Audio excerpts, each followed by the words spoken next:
Okay, so obviously the Wikipedia article on Gamergate says that it was a harassment campaign. A lot of people in the games press and in the mainstream media have said that these are misogynists who don't like women, that they want to harass them Right. out of gaming. You didn't think this was true?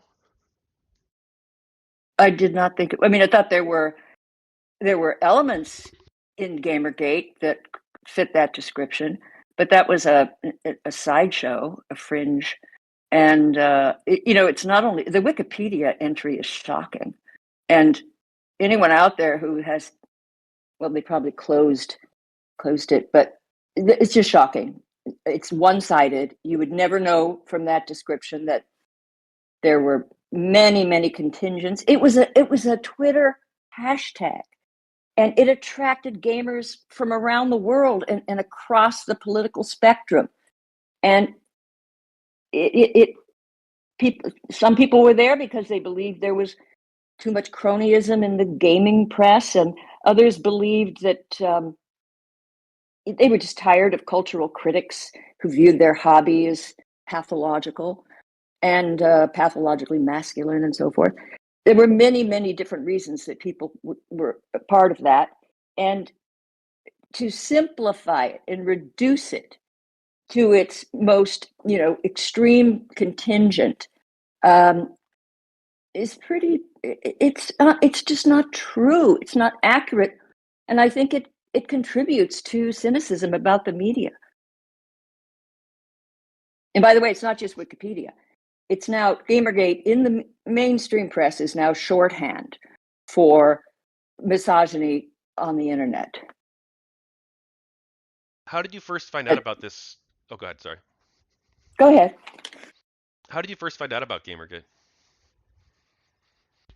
I At the time, I had my factual feminist series where I would try to convey as best I could accurate information on women and dispute what I saw as uh, pseudoscience or false statistics and so forth.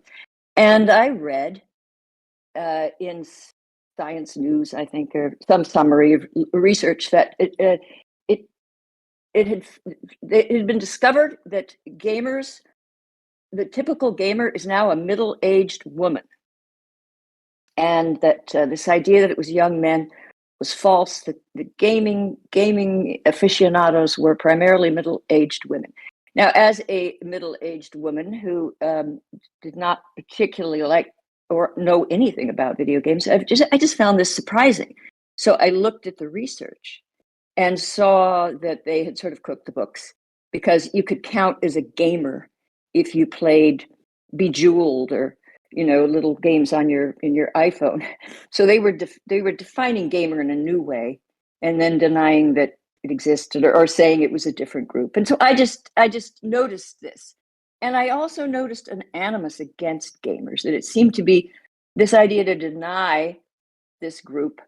Uh, there seemed to be a lot of hostility. And I read about the history of hostility to gamers.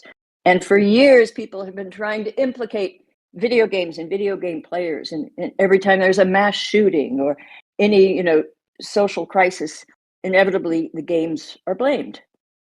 And then I noticed that whereas the gamer journalists had done a pretty good job defending gamers against the claim that they were violent or that the games were conducive to violence, when this study was denying that gamers existed, or claiming that it was mostly middle-aged women, or arguing that it fostered misogyny, the gaming journalists did not defend the gamers.